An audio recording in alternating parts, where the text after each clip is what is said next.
Pour le dire autrement, quand il y a une succession d'accidents, c'est qu'il y a un problème. Bon. Il n'y a pas eu que FTX, hein. Il y a eu ce qu'on a appelé Terra et Luna. Certains parlent d'hiver des cryptos, mais c'est un très long hiver qui a commencé à l'hiver début 2022 et qui se continue dans l'hiver 2023. Bon. Et donc, il y a un problème, et donc, il faut réglementer. Hein.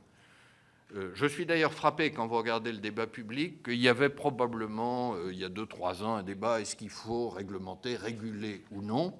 Aujourd'hui, le débat est devenu un peu différent, c'est est-ce qu'il faut réglementer ou est-ce qu'il faut interdire? Donc, les choses se sont déplacées, et me semble-t-il, c'est sain. Je crois d'ailleurs, dans le débat sur l'EPSAN, avoir été le premier la semaine dernière, avant la présidente de l'AMF, et je me réjouis beaucoup qu'elle soit aussi sur cette position, pris le parti d'une réglementation plus active. Alors, sur votre autre question, M. Bocquet, à propos des Japonais et de la dette souveraine, d'abord, je vous confirme le chiffre, on doit détenir de l'ordre de 20 à 25% de la dette souveraine française. Est-ce qu'il y a une alternative sur le financement de la dette souveraine avec davantage d'investisseurs résidents? On vérifiera les chiffres, mais comme vous le savez, pour la dette française, c'est à peu près moitié-moitié. Hein, moitié d'investisseurs résidents, largement à travers l'assurance vie, moitié à travers des investisseurs non résidents.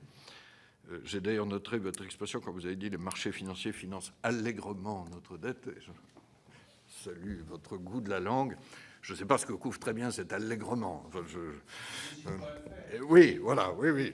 C'est bien comme ça que je l'avais lu. Je ne sais pas s'il y a allégresse. Mais en tout cas, le taux a nettement remonté. J'avoue que j'ai regardé moi-même, j'étais assez frappé. On oublie. Il y a 1 an, Monsieur le Président, le taux à 10 ans sur la dette française, c'était 0,2%. Ce matin, j'ai regardé avant de venir vous voir, 2,7%. Alors, ça ne se traduit pas tout de suite sur notre service de la dette, parce que c'est au fur et à mesure des nouvelles émissions, enfin des renouvellements, mais c'est évidemment un monde différent. Et entre nous, le 0,2% était quand même anormalement bas. Je crois avoir dit à l'époque que ça ne durerait pas. Voilà, j'avoue être prudent sur l'idée que si on basculait sur un financement purement interne, national, les choses iraient beaucoup mieux. On paierait quand même plus cher parce qu'on se priverait de la capacité d'épargne mondiale. Il me semble que le système japonais est très spécifique, avec une population très vieillissante, une croissance beaucoup plus faible que la nôtre. Vous vous souvenez qu'au moment où il y avait menace de déflation en zone euro, on nous dénonçait le risque de japonification de l'économie européenne. Nous n'en sommes pas là. Nous avons une inflation plus forte qu'eux, une croissance plus forte qu'eux, des taux d'intérêt plus élevés qu'eux.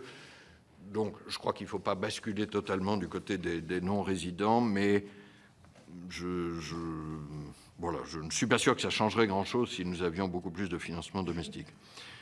Sur la question du sénateur Joly sur l'endettement privé, j'arrive doucement, Monsieur le Président, vers la fin de mes 30 minutes, mais ça sera 35.